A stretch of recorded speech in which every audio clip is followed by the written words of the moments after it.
Hi, this is Diana Watt. Tonight I had the pleasure of interviewing Sandy Draghi of the Amazing Race 19, and we talked about her experiences on the race, how life has been since the race is finished, and what she's expecting out of Amazing Race 20.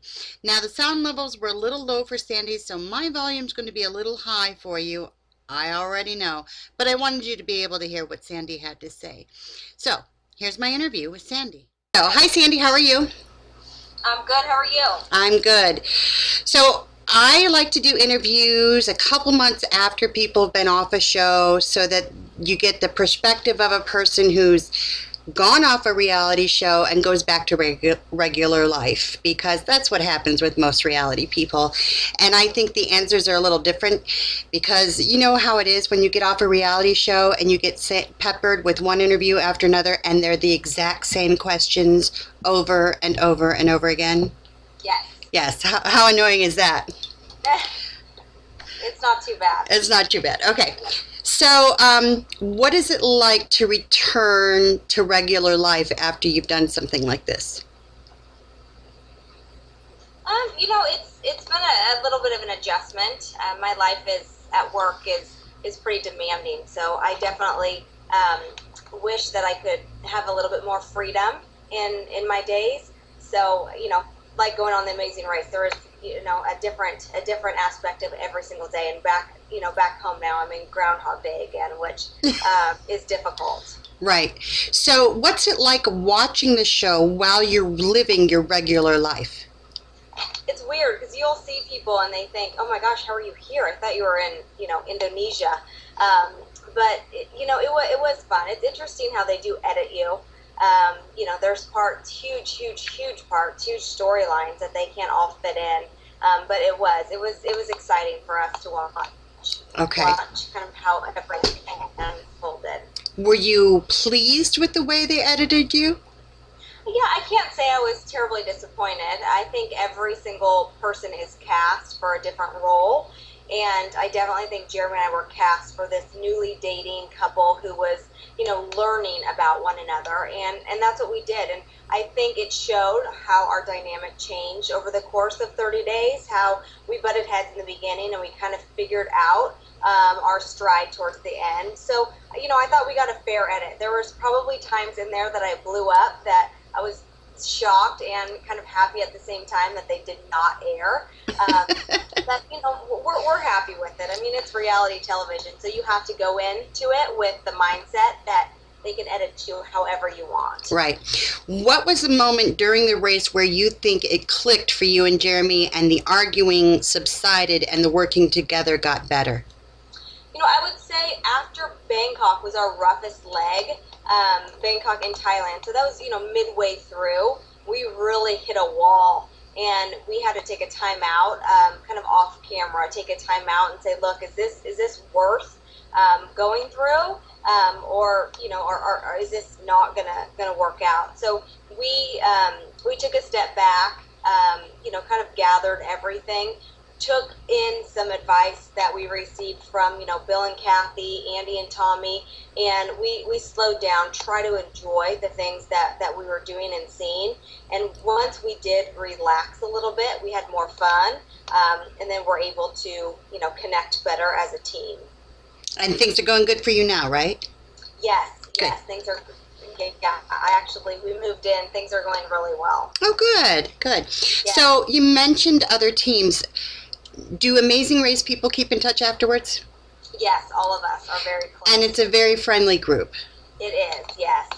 Because you've shared something. Some other reality shows are not quite as friendly with each other after the show ends, but it seems that The Amazing Race has a reputation for having happy, what would you call them? Graduates. Yeah. So, anyhow. So with this show, the dynamics of everybody, yes, you are competing against one another, but ultimately you guys, everybody there shares something pretty amazing.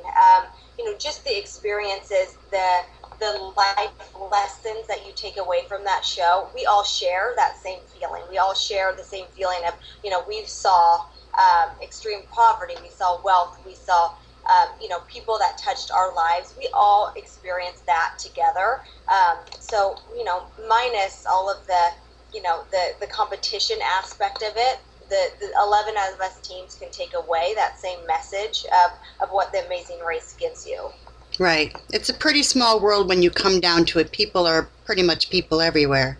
Yes. Yeah. Yes. So what was the one moment that really touched you during the race?